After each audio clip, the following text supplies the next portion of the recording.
So welcome everyone to this session today. So this session is basically for all the CISA aspirants to give them a grip as to how they have to attempt a CISA question. So there is always a gap where they feel a difficulty in attempting a question. So there is some kind of a fear.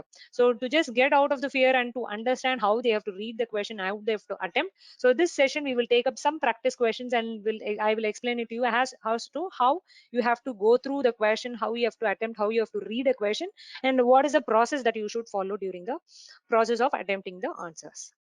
Yeah, so to give a brief introduction about me, I'm Ashwini Srinath. So I had been into finance background. I am a chartered accountant and I have been into the field for 11 years. So post which the last 3 years I found interest for information security, and I had been quite interactive with CISA aspirants after me clearing CISA, and I had been a trainer with Infosec for past one year. So that's an introduction about me.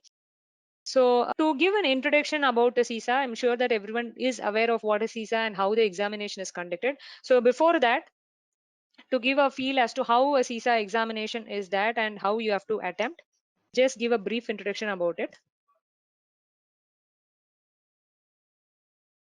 So CISA examination, it is conducted online. It is an online examination where you have 150 objective based question. So when I say objective based question, you will have option A to D. So and you have to pick up one option from based on the best option based on the question that is available. And this examination is an object based question and not an aptitude based question, where when I say aptitude based question, there is no negative marking and the questions are already set. This 150 questions are set and doesn't change based on your answer for your previous question. So it is all the 150 questions is set, and you can see all the questions from the tab that is available. So 1 to 150 will be available. You can pick up any question at a point in time and answer it. So that is how it is attempted. So there is no negative marking in the question. So if you attempt it right, you will get the right marks, or if you answer it wrong, you will get 0 marks, and the scores will range from 200 to 800 scale. They call it a scaled score. So you will not be available, or it will not be visible in the examination as to how many marks it carries for each question, but it is run at the back end. So based on the difficulty of the question, the marking system will be there, and you are supposed to score 450 at least out of 800 points. And 800 points, and this is going to be for all the domain. Individually for all domains you have to score at least 150. So you have domain 1 to domain 5 in CISA. So all of the domain individually you have to score above 450. Even if in one domain you score 600 and another you score 300, you will not be qualified. So these are some basics as to how you have to attempt the question, and this is how the CISA exam is set. Yeah. So on the questions how you have to attempt. So there is a process by which you have to attempt a question. So this is a best practice, not that you have to do it must. So this is the best practice where it can help you to get into the right answer. Yeah. So CISA question, how you have to read through the question. So generally there is a process, or there is a step that has to be followed, or there is a best way. So first have a read of the question. So just a plain reading, just an English reading, just reading the question. So first, just to give a feel as to what the question is speaking on. So just to understand what the option is on. Yeah. So from there on, give or identify the domain for the question. Identify which domain or which chapter it pertains to, because it is always a continuous question where all the questions range from domain 1 to 5 and it is shuffled. So first identify. It can be a mix of 4 and 5 or 2 and 3. First identify which domain the question is. So there first identify the domain of the question. Then on what is the stage of the question. So question will say what is the first step that you would take, or what is the final step you take. So understand the stage of the question, because the options vary based on the stage of the question. Then identify a keyword in the question. What is the keyword in the question? What is the most important, or it is speaking on the critical process, it is a very important process, or which is the best answer for this, or identify the keyword. You can identify the keyword by reading the question. What is that you have to grasp from the question? There will be a story that will be built in. There is not a direct question at all. You will not find even one single direct question. What is this? What is an audit charter? That there will not be a single direct question. So there will be a scenario that will be built based on which you have to take a decision based on it. Yeah. So there is a keyword that you have to identify. Then read the options now. So options A to D, you read it. Now you have to go for the elimination method. So out of that A to D, you have to eliminate each option based on a specific justification. So even in ISACA Q&A, where you have read, so there will be a question, there will be an options, and there will be a right answer. Below that, they will give the justification as to why specific option is wrong, why a specific option is right. So it is always good to study the justification to understand why a specific option is wrong. So first, now read the options, then you justify yourself as to this option is not wrong because of so and so reason. This option is not wrong because of so and so reasons. So eliminate that, then finalize on two options. So there will be a thin line of difference between two options, then finalize on the first right option.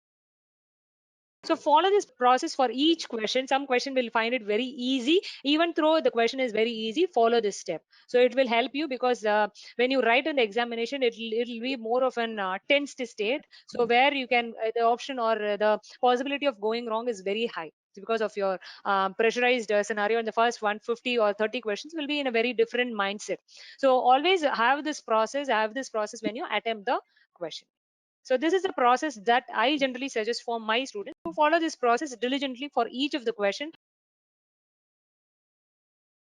So this 150 questions and 4 hours, it is enough to make all these steps and do the options in the examination. Yeah. So we will pick up some questions now. So try to attempt this or try to attempt or implement the same process that I've told you. So let's see how you can attempt the answer. So which of the following specifically addresses how to detect cyber attacks again an organization's IT system and how to recover from the attack? Incident response plan, IT contingency plan, business continuity plan, continuity of operations. So the question on detecting the cyber attack against an organization's IT systems and how to recover from the attack. Though this is relating to incident response plan. So incident response plan is that you react to the incident and find a solution for it. So that is relating to incident response plan. You are more related or you are more concerned about the incident that is happening. It is not IT contingency plan. IT contingency plan is that what if something happens, what is a step that I can take now? That is what is called as a contingency. Contingency is that there is a reasonable assurance. There is that something can happen or may happen or may not happen. So if it happens, what I am supposed to do now? That is IT contingency plan. Business continuity plan: after a disaster, what are the important process or what are the critical businesses that needs to be continued even at the time of a disaster? That is business continuity plan. Continuity of operations plan is that continuing an operations at an alternate site for at least 30 days till that it is back to operations. So that is related to continuity of operations plan. So here it addresses specifically on how to detect a cyber attack, how to find an incident against the organization, and how to recover from the attack. So how to get a solution from the incident? So it relates to incident response plan. So you have to justify or you have to answer as to why B, C, and D is wrong. So unless otherwise you are clear with all the four concepts, it is tough to understand the options. Again, it is not an easy examination. It is not a tough examination as well. If you understand the concepts, it should be the easy examination. So A is the right answer. So moving to the next question, to address the organization's disaster recovery requirements, backup intervals should not exceed the service level objective, recovery time objective, recovery point objective, maximum tolerable outage.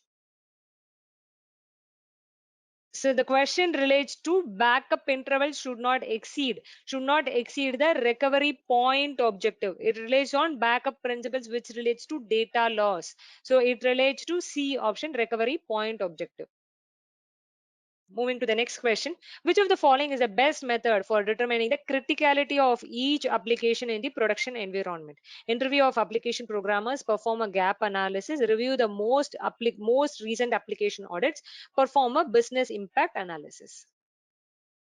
So D is the right answer on business impact analysis. What is that you do as part of business impact analysis? You identify what are the processes that are involved in the organization, how each process is important for the organization, which is critical, which is vital, which is sensitive, which is non-sensitive.